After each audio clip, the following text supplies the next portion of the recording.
ದಾನವನ್ನು ಕೊಡುವಾಗ ಹೇಗೆ ದಾನ ಕೊಡಬೇಕು? ಇಲ್ಲಿ ಈ ಕೂರ್ಮ ಪುರಾಣದಲ್ಲೂ ದಾನದ ಒಂದಿಷ್ಟು ವಿಚಾರಗಳಿರೋದಿದೆ, ಅದನ್ನು ಸೇರಿಸಿ ನಿಮಗೆ ನಿರೂಪಣೆ ಮಾಡ್ತಾ ಹೋಗ್ತೀನಿ.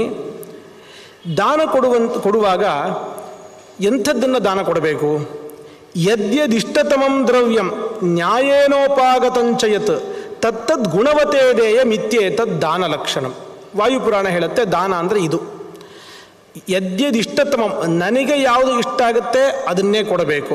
ಅದು ಬಿಟ್ಟು ನನಗೆ ಬೇಡ, ಉಪಯೋಗಕ್ಕಿಲ್ಲ, ಇದನ್ನು ನಾನು ಉಪಯೋಗಿಸೋಕ್ಕಾಗೋದಿಲ್ವಲ್ಲ, ಹೇಗಿದ್ದರೂ ಹಾಗಾದರೆ ಕೊಡೋಣ, ಹಾಗಲ್ಲ. ನಾವು ದೇವಸ್ಥಾನಕ್ಕೆ ಹೋದಾಗ ಹುಂಡಿಯಲ್ಲಿ ಕಾಣಿಕೆ ಹಾಕುವಾಗ ಪರ್ಸ್ ತೆಗೆದು ಅದರಲ್ಲಿ ಹರಿದಿರೋ ನೋಟ್ ತೆಗೆದು, ಯಾಕೆಂದರೆ ಏನೂ ಮಾತಾಡದೆ ತೊಗೊಳ್ಳೋನು ದೇವರು ಅಂತ ಹೇಳಿ ನಮಗಂತೂ ಉಪಯೋಗಕ್ಕಿಲ್ಲ, ಅಂಗಡಿಯಲ್ಲಿ ತೊಗೊಳ್ಳಲ್ಲ, ಯಾರೂ ತೊಗೊಳ್ಳಲ್ಲ ಅಂಥೇಳಿ ಅದನ್ನು ಹಾಕೋದಲ್ಲ. ಆ ಥರ ಮಾಡಬಾರದು. ಇದು ಉದಾಹರಣೆ ಅಷ್ಟೇ. ನಮಗೆ ಮತ್ತು ಯಾರಿಗಾರು ಅಕ್ಕಿಯನ್ನು ಏನೋ ದಾನ ಕೊಡುವಾಗ ನಾವು ದಿನ ಯಾವುದನ್ನು ಊಟ ಮಾಡ್ತೀವಿ ಅಂಥದ್ದನ್ನೇ ಕೊಡಬೇಕು. ಅದು ಬಿಟ್ಟು ಕಮ್ಮಿ ದುಡ್ಡಿಗೆ ತಿನ್ನಲಿಕ್ಕೆ ಆಗಿರೋಂಥದ್ದು ತಂದು ದಾನ ಮಾಡುವಂಥದ್ದಲ್ಲ. ಗುಣವತ್ತಾದದ್ದು ಅಂದರೆ ಒಳ್ಳೆ ಉತ್ತಮ ಕ್ವಾಲಿಟಿ ಚೆನ್ನಾಗಿ ಇರಬೇಕು ಅಂಥೇಳಿ ಹೇಳ್ತಾರೆ. ನಮಗೆ ಇಷ್ಟ ಆಗಬೇಕು, ಒಳ್ಳೆ ಚೆನ್ನಾಗಿ ಇರಬೇಕು. ಮತ್ತು ನ್ಯಾಯೇನ ಉಪಾಗತಂ, ನಾವು ಆ ಪದಾರ್ಥವನ್ನು ನ್ಯಾಯ ಮಾರ್ಗದಿಂದ ಸಂಪಾದನೆ ಮಾಡಿರಬೇಕು. ನಾವು ಅನ್ಯಾಯ ಮಾರ್ಗದಿಂದ ಸಂಪಾದನೆ ಮಾಡಿ ಆ ಪಾಪ ಪ್ರಕ್ಷಾಳನೆಗೋಸ್ಕರ ದಾನ ಮಾಡೋದಲ್ಲ. ನ್ಯಾಯ ಮಾರ್ಗದಿಂದ ಅದನ್ನು ಸಂಪಾದನೆ ಮಾಡಿರಬೇಕು. ಮತ್ತು ಕೊಡುವಂತಹ ವ್ಯಕ್ತಿಯ ಪಾತ್ರತೆಯನ್ನು ಅರ್ಥ ಮಾಡಿಕೊಳ್ಬೇಕು. ಪಾತ್ರರಾಗಿದ್ದಾರೋ ಇಲ್ವೋ? ಅನ್ನದಾನಕ್ಕೆ ಯಾರು ಪಾತ್ರರು? ಹಸಿವಾದವರು. ಯಾರಿಗೆ ಹಸಿವಿರುತ್ತೆ ಅವ್ರಿಗೆ ಅನ್ನದಾನ ಮಾಡಬೇಕಾಗತ್ತೆ. ನಾವು ಭೂತಗಳಿಗೂ ಕೂಡ ಭೂತ ದಯೆಯನ್ನು ತೋರಿಸ್ತಾ ಅವುಗಳಿಗೂ ಅನ್ನವನ್ನು ಹಾಕಬಹುದು. ಅಂದರೆ ಪ್ರಾಣಿ ಪಕ್ಷಿಗಳು ಅವುಗಳಿಗೂ ಅನ್ನ ಹಾಕಬಹುದು. ಒಟ್ಟು ಪಾತ್ರತೆಯನ್ನು ಅರ್ಥ ಮಾಡಿಕೊಳ್ಬೇಕು. ಯಾರು ವಿದ್ಯಾರ್ಥಿಗಳಾಗಿರುತ್ತಾರೆ, ಅಧ್ಯಯನ ಮಾಡಬೇಕು ಅಂತ ಅಪೇಕ್ಷೆ ಪಡ್ತಾ ಇರ್ತಾರೆ, ಚೆನ್ನಾಗಿ ಓದೋ ಸಾಮರ್ಥ್ಯ ಇದೆ, ಎಲ್ಲ ಥರದ ಅರ್ಹತೆ ಇದೆ ಅಂತಾದರೆ ಅಂಥವರಿಗೆ ವಿದ್ಯಾದಾನವನ್ನು ಮಾಡಬೇಕು. ಒಟ್ಟು ನಾವು ಏನು ಕೊಡ್ತಾ ಇದ್ದೀವಿ ದಾನವನ್ನು, ಅದರ ಯಾರು ಕೊಡ್ತೀವಿ ಅಂತ ಅನ್ನೋದನ್ನು ವಿಚಾರ ಮಾಡಿ ಪಾತ್ರತೆಯನ್ನು ಅರ್ಥ ಮಾಡಿಕೊಂಡು ಗುಣವತೇ ದೇಯಂ, ಒಳ್ಳೆ ಸದ್ಗುಣಶಾಲಿಗಳಾಗಿರುವಂಥವರಿಗೆ ನೋಡಿ ನಾವು ಕೊಟ್ಟಿರುವಂತಹ ದಾನ ಸಾರ್ಥಕ ಆಗುವಂತೆ ಕೊಡಬೇಕು. ಇದಿಷ್ಟು ಇಲ್ಲಿ ದಾನದ ಬಗ್ಗೆ ಒಂದು ಮಾತನ್ನು ಹೇಳಿ, ದಾನ ಎಷ್ಟು ವಿಧ ಇದೆ ಅಂತ ಹೇಳಿ ನಿರೂಪಣೆಯನ್ನು ಇಲ್ಲಿ ಮಾಡ್ತಾರೆ. ಭಗವದ್ಗೀತೆಯಲ್ಲೂ ಕೂಡ ದಾನ ಎಷ್ಟು ವಿಧ ಇದೆ ಅಂತ ನಿರೂಪಣೆ ಇದೆ. ಕೂರ್ಮ ಪುರಾಣದಲ್ಲೂ ಇದೆ, ವಾಯುಪುರಾಣದಲ್ಲೂ ಇದೆ. ಎಲ್ಲೆಲ್ಲಿ ಯಾವ್ಯಾವ ರೀತಿಯಾಗಿ ಹೇಳಿದ್ದಾರೆ ಅಂತ ನೋಡ್ತಾ ಹೋಗೋಣಂತೆ. ಮೊದಲಿಗೆ ಭಗವದ್ಗೀತೆಯಲ್ಲಿ ನೋಡೋಣ. ಭಗವದ್ಗೀತೆಯಲ್ಲಿ ಹೇಳಿರೋದು 3 ಥರದ ದಾನವನ್ನು ಹೇಳ್ತಾರೆ. ಸಾತ್ವಿಕ ದಾನ, ರಾಜಸ ದಾನ, ತಾಮಸ ದಾನ ಅಂತ ಹೇಳಿ. ಸಾತ್ವಿಕ ದಾನ ಅಂದ್ರೇನು? ದಾತವ್ಯಮಿತಿ ಯದ್ದಾನಂ ದೀಯತೆ ಅನುಪಕಾರಿಣೆ ದೇಶೇ ಕಾಲೇ ಚ ಪಾತ್ರೇ ಚ ತದ್ದಾನಂ ಸಾತ್ವಿಕಂ ಸ್ಮೃತಂ. ನಾವು ಕರ್ತವ್ಯ ಬುದ್ಧಿಯಿಂದ ದಾನ ಮಾಡಬೇಕು. ಯಾರ್ಯಾರು ಸಂಪಾದನೆ ಮಾಡ್ತಾರೋ ಅವ್ರು ಪ್ರತಿಯೊಬ್ಬರು ದಾನ ಮಾಡಬೇಕು. ಸಂಪಾದನೆ ಅಂತಂದರೆ ಹಣದ ಸಂಪಾದನೆ ಅಂತಲೇ ಏನಿಲ್ಲ. ಒಬ್ಬ ತಾನು ಭಿಕ್ಷೆ ಬೇಡಿ ಏನಾದರೂ ತಂದಿದ್ರೆ ಅದರಲ್ಲಿ ಒಂದಿಷ್ಟು ಪಾಲನ್ನು ದಾನ ಮಾಡಿ ತಾನು ತಿನ್ನಬೇಕು. ಪ್ರತಿಯೊಬ್ಬರೂ ಕೂಡ ದಾನ ಮಾಡಲೇಬೇಕು. ದಾನ ಮಾಡದೆ ಯಾರೂ ಜೀವನದಲ್ಲಿ ಇರೋ ಹಾಗೇ ಇಲ್ಲ. ಕರ್ತವ್ಯ ಬುದ್ಧಿಯಿಂದ ದಾನವನ್ನು ಮಾಡಬೇಕು. ಅನುಪಕಾರಿಣೆ, ನಾವು ಯಾರಿಗೆ ದಾನ ಮಾಡೋದು ವಿಚಾರ ಮಾಡಿ ಇವರಿಂದ ನಮಗೆ ಒಂದು ಸತಿ ಸಹಾಯ ಆಗಿತ್ತು ಅವರಿಗೆ ಕೊಡೋಣ, ಆ ಥರ ಎಲ್ಲ ಮಾಡೋ ಹಾಗಿಲ್ಲ. ಅಥವಾ ನಾಳೆ ನಾಡಿದ್ದೇನೆ ನಮಗೆ ಇವರಿಂದ ಲಾಭ ಆಗಬಹುದು, ಇವರಿಗೆ ದಾನ ಮಾಡೋಣ, ಇದನ್ನು ಮಾಡೋ ಹಾಗಿಲ್ಲ. ಅನುಪಕಾರಿಣೆ, ಅವರಿಂದ ನಮಗೆ ಯಾವ ಉಪಕಾರ ಹಿಂದೆನೂ ಆಗಿರಬೇಕು ಅಂತಿಲ್ಲ, ಮುಂದೆನೂ ಆಗಬೇಕು ಅಂತಿಲ್ಲ, ಅದ್ಯಾವುದು ನಿರೀಕ್ಷೆಯನ್ನು ಮಾಡದೆ. ದೇಶೇ ಕಾಲೇ ಚ ಪಾತ್ರೇ ಚ, ಪಾತ್ರೆ ಅನ್ನೋದಕ್ಕೆ ಅರ್ಥ ಮಾಡಿದ್ವಿ, ಯೋಗ್ಯನಾದಂತಹ, ಅದಕ್ಕೆ ಅರ್ಹನ ಅವನು, ಇದರ ಅಗತ್ಯ ಇದೆಯೋ ಇಲ್ಲವೋ ಎಲ್ಲನೂ ವಿಚಾರ ಮಾಡಿ ಕೊಡಬೇಕು. ಮತ್ತು ದೇಶೇ ಕಾಲೆ, ಸರಿಯಾದ ಸಮಯಕ್ಕೆ ಸರಿಯಾದ ಸ್ಥಳದಲ್ಲಿ ನೋಡಿಕೊಂಡು ಕೊಡಬೇಕು. ಅವನಿಗೆ ಯಾವಾಗಲೂ ಅಗತ್ಯ ಇರುತ್ತೆ, ನಾವು ಇನ್ಯಾವುದೋ ಸಮಯದಲ್ಲಿ ಕೊಟ್ಟು ಅದರ ಉಪಯೋಗ ಅವನಿಗೆ ಇಲ್ಲದೇ ಇರುವಂತೆ ಆಗಬಾರ್ದು. ಮಹಾಭಾರತದಲ್ಲಿ ಆ ಕಥೆಯನ್ನು ಕೇಳ್ತೀವಿ. ಬ್ರಾಹ್ಮಣನೊಬ್ಬ ಬಂದು ಅತ್ಯಂತ ಅನಿವಾರ್ಯವಾಗಿ ದಾನವನ್ನು ಕೇಳಲಿಕ್ಕೆ ಬಂದಾಗ ಯುಧಿಷ್ಠಿರ ಹೇಳ್ತಾನೆ, ನಾಳೆ ಬಾ, ನಾಳೆ ನಿನಗೆ ನಾನು ಕೋಶದಿಂದ ತೆಗೆದು ದಾನ ಕೊಡ್ತೀನಿ ಅಂತ ಹೇಳಿದಾಗ ಆಗ ಭೀಮಸೇನ ಆಗಲೇ ಘಂಟಾವಾದನವನ್ನು ಮಾಡಿಸಿ ಯುಧಿಷ್ಠಿರನನ್ನು ಎಬ್ಬಿಸಿ ಹೇಳ್ತಾರೆ, ನನಗೆ ಆಶ್ಚರ್ಯ ಆಯಿತು, ನಾಳೆ ತನಕನೂ ಬದುಕಿರ್ತೀನಿ ಅಂತ ನಿನಗೆ ತೀರ್ಮಾನ ಇದೆಯಲ್ಲ ಅಂತ ಭಾರಿ ಸಂತೋಷ ಆಯಿತು ಅಂತ ಹೇಳ್ತಾರೆ. ಯಾವಾಗ ಅಗತ್ಯ ಇದೆ, ಸಮಯ ಏನಿದೆ ಅದನ್ನು ನೋಡಿಕೊಂಡು ಆ ಸಮಯದಲ್ಲೇ ದಾನವನ್ನು ಮಾಡಬೇಕು.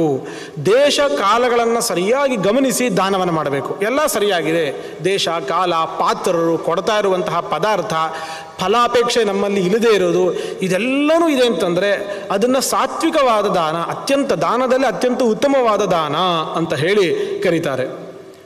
ಇನ್ನು ರಾಜಸ ದಾನ ಸ್ವಲ್ಪ ಕೆಳಮಟ್ಟದ್ದು ಇದಕ್ಕಿಂತ, ಆದರೂ ಅದಕ್ಕೂ ಒಂದಿಷ್ಟು ಪುಣ್ಯ ಇದ್ದೇ ಇರುತ್ತೆ. ಯತ್ತು ಪ್ರತ್ಯುಪಕಾರಾರ್ಥಂ ಫಲಮುದ್ದಿಶ್ಯವಾ ಪುನಃ ದೀಯತೆ ಚ ಪರಿಕ್ಲಿಷ್ಟಂ ತದ್ರಾಜಸ ಮುದಾಹೃತಂ. ಇನ್ನು ರಾಜಸದಾನ ಅಂದರೆ ಪ್ರತ್ಯುಪಕಾರಾರ್ಥಂ, ನಾವು ಪ್ರತ್ಯುಪಕಾರವನ್ನು ಮನಸ್ಸಿನಲ್ಲಿ ಇಟ್ಟುಕೊಂಡು ನಾ ಇದನ್ನು ಕೊಡ್ತಾ ಇದ್ದೀನಿ, ಇನ್ನೊಂದು ಸ್ವಲ್ಪ ದಿವಸ ಆದಮೇಲೆ ನನಗೂ ಈ ಥರ ಅವನೇನಾದ್ರು ಸಹಾಯ ಮಾಡಬಹುದು ಅನ್ನೋ ನಿರೀಕ್ಷೆಯಿಂದ, ಅಥವಾ ಫಲಮುದ್ದಿಶ್ಯ ಸ್ಪಷ್ಟವಾಗಿ ಫಲವನ್ನು ಹೇಳಿ ನಾನು ನಿಂಗೆ ಇದನ್ನು ಕೊಡ್ತೀನಿ, ನಿನಗೆ ಅದರ ಬದಲು ನಂಗೆ ಅದನ್ನು ಕೊಡಬೇಕು, ಈ ಥರ ಎಲ್ಲ. ನಿನಗಗತ್ಯದ ನಾನು ಕೊಡ್ತೀನಿ, ನನಗಗತ್ಯ ಇರೋದು ನೀನು ಕೊಡಬೇಕು. ಇಂತಹ ಫಲವನ್ನು ಅಪೇಕ್ಷಿಸಿಕೊಂಡು ನಾವೇನಾದರೂ ದಾನವನ್ನು ಮಾಡಿದ್ರೆ ಅಂತಹ ದಾನವನ್ನು ರಾಜಸ ಅಂತ ಹೇಳ್ತಾರೆ. ಇದಕ್ಕೆ ಫಲ ಇದೆ, ಫಲ ಇಲ್ಲ ಅಂತಿಲ್ಲ, ಸ್ವಲ್ಪ ಕಮ್ಮಿ ಮಟ್ಟದ ಪುಣ್ಯ ಇರುತ್ತೆ. ಮೂರನೇದಿರೋದು ತಾಮಸ. ಅದೇಶ ಕಾಲೇ ಯದ್ದಾನಂ ಅಪಾತ್ರೇಭ್ಯಶ್ಚ ದೀಯತೆ ಅಸತ್ಕೃತಂ ಅವಜ್ಞಾತಂ ತತ್ತಾಮಸ ಮುದಾಹೃತಂ.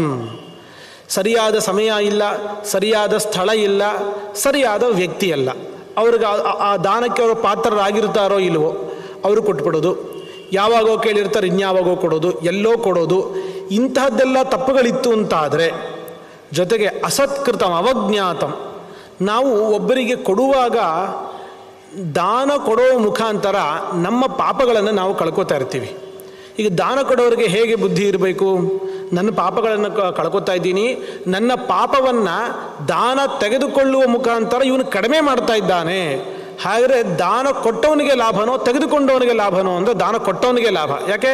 ದಾನ ಕೊಟ್ಟ ಅಂದರೆ ತನ್ನ ಪಾಪವನ್ನು ಕೊಟ್ಟ ಅಂತ, ಖಾಲಿ ಆಯಿತು ಒಂದಿಷ್ಟು ಪಾಪ ಇವನಿಗೆ. ಹಾಗಿದ್ದರೆ ಆ ಬುದ್ಧಿಯಿಂದ ಕೊಡಬೇಕು, ಅದು ಬಿಟ್ಟು ನಾನು ಕೊಡ್ತಾ ಇರೋದಕ್ಕೆ ಇವನ್ನೆಲ್ಲ ಬದುಕ್ತಾ ಇರೋದು ಅಂತ ನಾನು ಈ ಒಂದು ಬುದ್ಧಿಯಿಂದ ದಾನವನ್ನು ಮಾಡಬಾರದು. ಅವಜ್ಞಾತ ಅಪಮಾನವನ್ನು ಮಾಡಿ ಆ ರೀತಿಯಾಗಿ ಕೊಡಬಾರದು. ಆ ರೀತಿಯಾಗಿ ಏನಾದರೂ ಕೊಟ್ಟರೆ ಅಂತಹ ದಾನವನ್ನು ತಾಮಸ ದಾನ, ಅದರಿಂದ ಯಾವ ಫಲವೂ ಕೂಡ ಇರೋದಿಲ್ಲ. ಹೀಗೆ 3 ವಿಧವಾಗಿರುವಂತಹ ದಾನಗಳನ್ನು ಭಗವದ್ಗೀತೆಯಲ್ಲಿ ನಿರೂಪಣೆ ಮಾಡಿದ್ದಾರೆ. ಇನ್ನು ಇಲ್ಲಿ ವಾಯುಪುರಾಣದಲ್ಲಿ ದಾನಂ ತ್ರಿವಿಧಮಿತ್ಯೇತತ್ ಕನಿಷ್ಠ, ಜ್ಯೇಷ್ಠ, ಮಧ್ಯಮಂ 3 ಥರದ ದಾನ ಇದೆ. ಕನಿಷ್ಠ ಮಟ್ಟದ್ದು, ಮಧ್ಯಮ ಮತ್ತು ಜ್ಯೇಷ್ಠ, ಉತ್ತಮ ಅಂತ 3 ಥರದ್ದಿದೆ. ಉತ್ತಮವಾಗಿರುವಂಥದ್ದು ಯಾವುದು ಅಂದರೆ ತತ್ರ ನೈಶ್ರೇಯಸಂ ಜ್ಯೇಷ್ಠಂ. ನೈಶ್ರೇಯಸಂ, ಯಾವ ದಾನವು ನಮ್ಮ ನಿಶ್ರೇಯಸ್ ಅಂದರೆ ಮೋಕ್ಷ ಅಂತ ಅರ್ಥ, ಮೋಕ್ಷಕ್ಕೆ ಕಾರಣ ಆಗುತ್ತೋ ಅಂತಹ ದಾನವನ್ನು ಜ್ಯೇಷ್ಠ, ಅತ್ಯಂತ ಉತ್ತಮವಾಗಿರುವಂತಹ ದಾನ ಅಂತ ಹೇಳಿ ಕರೀತಾರೆ. ಏನು ಮೋಕ್ಷಕ್ಕೆ ಕಾರಣ ಆಗೋದು ಅಂದರೆ ಹೇಗೆ? ಹಿಂಗೆ ದಾನ ಕೊಟ್ಟ ತಕ್ಷಣ ಮೋಕ್ಷ ಸಿಗುತ್ತಾ ಅಂದರೆ ಆ ಥರ ಅಭಿಪ್ರಾಯ ಅಲ್ಲ. ನಮಗೆ ಮೋಕ್ಷ ಮಾರ್ಗಕ್ಕೆ ಬೇಕಾಗಿರುವಂತಹ ಅನುಕೂಲಗಳನ್ನು ಮಾಡಿಕೊಡುವಂಥದ್ದು, ಅದೇ ಸಾತ್ವಿಕ ದಾನ ಅಂತ ಭಗವದ್ಗೀತೆಯಲ್ಲಿ ಏನು ನಿರೂಪಣೆ ಮಾಡಲಾಗಿದೆ ಅಂತಹ ದಾನಗಳು.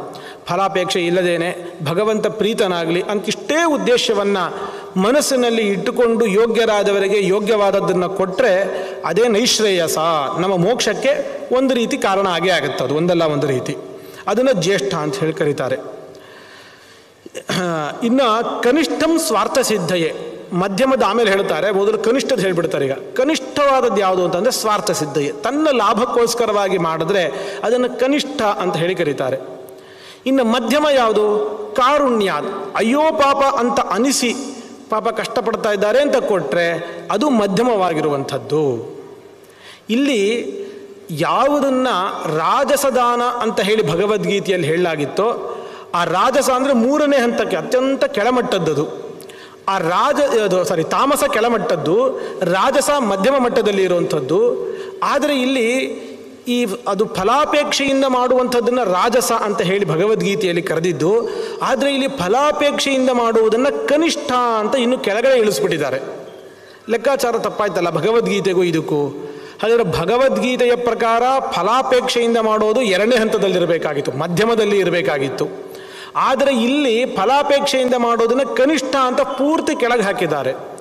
ಭಗವದ್ಗೀತೆಯ ಪ್ರಕಾರ ತುಂಬ ಕೆಳಮಟ್ಟದ್ದು ಅಂತಂದರೆ ಯಾವುದು ಅಂತ ನೋಡಿದ್ವಿ, ತಾಮಸದಾನ ಅಂತ ಹೇಳಿ ಕರೀತಾರೆ, ಅದನ್ನೆಲ್ಲ ನೋಡಿದ್ವಿ ನಾವು. ಅದನ್ನು ಏನಿದರ ಅಭಿಪ್ರಾಯ ಅಂತಂದರೆ ನೋಡಿ, ವಾಯುಪುರಾಣದಲ್ಲಿ ಯಾವ ಪ್ರಸಂಗ ಬಂದಿದೆ, ಏನು ವಿಚಾರ ಬಂದಿದೆ? ಧರ್ಮ ಅಂದರೆ ಯಾವ್ದ್ಯಾವುದು, ಧರ್ಮದ ಅವಯವಗಳು, ಧರ್ಮದ ಅಂಗಗಳು ಯಾವ್ದ್ಯಾವುದು ಅಂತ ಧರ್ಮದ ಬಗ್ಗೆ ವಿಚಾರ ಮಾಡ್ತಾ ಇರೋದು ಇವಾಗ. ಯಾವ್ಯಾವುದನ್ನು ಮಾಡಿದ್ರೆ ಧರ್ಮ ಸಂಪಾದನೆ ಸಾಧ್ಯ ಆಗತ್ತೆ ಅಂತ. ಹಾಗಿದ್ರೆ ಇಲ್ಲಿ ಹೇಳೋದೆಲ್ಲ ಪುಣ್ಯ ಸಂಪಾದನೆಗೆ ಕಾರಣ ಆಗಿರುವಂಥದ್ದೇ. ಇಲ್ಲಿ ಮೂರೂ ದಾನಗಳನ್ನು ಹೇಳೋದಾದರೆ ಧರ್ಮವನ್ನೇ ಹೇಳಬೇಕು. ಧರ್ಮವೇ ಮೂರು ಥರ: ಜ್ಯೇಷ್ಠವಾದ ದಾನ, ಮಧ್ಯಮವಾದ ದಾನ, ಕನಿಷ್ಠ ದಾನ ಅಂತ. ಆದರೆ ಭಗವದ್ಗೀತೆಯಲ್ಲಿ ಕೃಷ್ಣ ಬರೀ ಧರ್ಮವನ್ನು ಮಾತ್ರ ನಿರೂಪಣೆ ಮಾಡಿದ್ದಲ್ಲ. ಅಲ್ಲಿ ಧರ್ಮ ಅಧರ್ಮ, ಅಲ್ಲಿ ಸಾತ್ವಿಕ, ರಾಜಸ, ತಾಮಸ ಅನ್ನೋದನ್ನು ದಾನಗಳಿಗೆ ಹೇಳ್ತಾರೆ, ತಿನ್ನುವ ಆಹಾರಗಳಿಗೆ ಹೇಳ್ತಾರೆ. ಅನೇಕ ಪದಾರ್ಥಗಳಿಗೆ ಸಾತ್ವಿಕ, ರಾಜಸ, ತಾಮಸ ಅಂತ ವಿಭಾಗ ಮಾಡಿಕೊಡ್ತಾ ಹೋಗ್ತಾನೆ ಭಗವಂತ. ಅದರಲ್ಲಿ ತಾಮಸ ದಾನ ಅನ್ನೋದಕ್ಕೆ ಕಿಂಚಿತ್ತೂ ಪುಣ್ಯ ಇಲ್ಲ, ಪುಣ್ಯವೇ ಇಲ್ಲದೆ ಇರುವಂಥದ್ದು ಯಾವುದು ತಾಮಸ ದಾನ. ಅದರಿಂದ ಬೇಕಾದರೆ ಪಾಪ ಬರುವಂತಹ ಸಾಧ್ಯತೆ ಇರುತ್ತಷ್ಟೆ. ಹಾಗಾಗಿ ಅಧರ್ಮವನ್ನು ಅಲ್ಲಿ ಹೇಳಿದ್ದು ತಾಮಸ ದಾನ ಅಂತ. ಇಲ್ಲಿ ಹೇಳ್ತಾ ಇರುವಂಥದ್ದು ಧರ್ಮವೇ. ಹಾಗಿದ್ದರೆ ಮಧ್ಯಮವಾದದ್ರಲ್ಲೇ ಎರಡು ಥರ ಇದೆ ಅಂತ ಗೊತ್ತಾಯಿತು. ದಯೆಯಿಂದ ದಯೆಯಿಟ್ಟು ಕೊಟ್ಟರೆ ಅದು ಸ್ವಲ್ಪ ಪರವಾಗಿಲ್ಲ, ಈ ಉತ್ತಮ ಮಟ್ಟಕ್ಕಿಂತ ಸ್ವಲ್ಪ ಕೆಳಗಡೆ ಬರುತ್ತೆ. ದಯೆಯಿಂದ ಕೊಟ್ಟಿರ್ತೀವಿ, ನೋಡಿ ಅಯ್ಯೋ ಅಂತ ಅನಿಸಿದೆ ನಮಗೆ, ಅದಕ್ಕಾಗಿ ಕೊಟ್ಟಿರ್ತೀವಿ. ಅದಕ್ಕಿಂತ ಕೆಳಗಿನ ಮಟ್ಟದ್ದು ಯಾವುದು ಅಂತಂದರೆ ಫಲಾಪೇಕ್ಷೆಯಿಂದ, ಏನೋ ಬೇಕು ಅಂತ ನಿರೀಕ್ಷೆ ಇಟ್ಟು ಕೊಡುವಂಥದ್ದು. ಹೀಗೆ ದಾನವನ್ನು ಇದರಲ್ಲಿ ಈ ರೀತಿಯಾಗಿ ನಿರೂಪಣೆ ಮಾಡ್ತಾರೆ.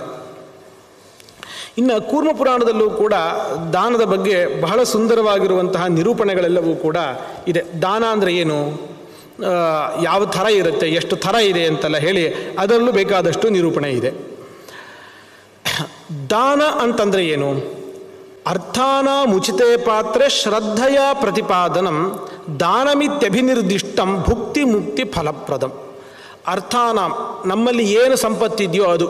ಸಂಪತ್ತು ಅಂದರೆ ಹಣ ಮಾತ್ರ ಅಲ್ಲ, ಧಾನ್ಯ ಸಂಪತ್ತು, ಭೂಮಿಯೂ ಒಂದು ಸಂಪತ್ತು, ಪಶುವೂ ಒಂದು ಸಂಪತ್ತು, ವಸ್ತ್ರ ಏನೇನಿದೆಯೋ ಅದೆಲ್ಲವೂ ಒಂದು ಸಂಪತ್ತೇ. ಅದೆಲ್ಲವನ್ನು ಉಚಿತವಾದ ವ್ಯಕ್ತಿಗೆ ಶ್ರದ್ಧೆಯಿಂದ ಕೊಟ್ಟರೆ, ಏನು ಕೊಡ್ತೀವಿ ಅವನಿಗೆ ತಲುಪಿಸ್ತೀವಿ, ಅದನ್ನೇ ದಾನ ಅಂತ ಕರೀತಾರೆ. ಅದು ಭುಕ್ತಿ ಮುಕ್ತಿ ಫಲಪ್ರದಂ. ಅದರಿಂದ ನಮಗೆ ಇಹದಲ್ಲೂ ಫಲ ಇದೆ, ಪರದಲ್ಲೂ ಫಲ ಇದೆ. ಸಂಸಾರದಲ್ಲೂ ಆ ದಾನದ ಫಲವಾಗಿ ನಮ್ಮ ಕಷ್ಟವನ್ನು ನಾವು ಪರಿಹಾರ ಮಾಡಿಕೊಂಡು ಸುಖವಾಗಿ ಇರಲಿಕ್ಕಾಗತ್ತೆ. ಮೋಕ್ಷವೂ ಕೂಡ ಸಂಸಾರದಿಂದ ಮೋಕ್ಷ ಸಿಕ್ಕು ಮುಕ್ತಿಯಲ್ಲೂ ಸಂತೋಷವಾಗಿ ಇರಲಿಕ್ಕೆ ಅದು ಕಾರಣ ಆಗುತ್ತೆ.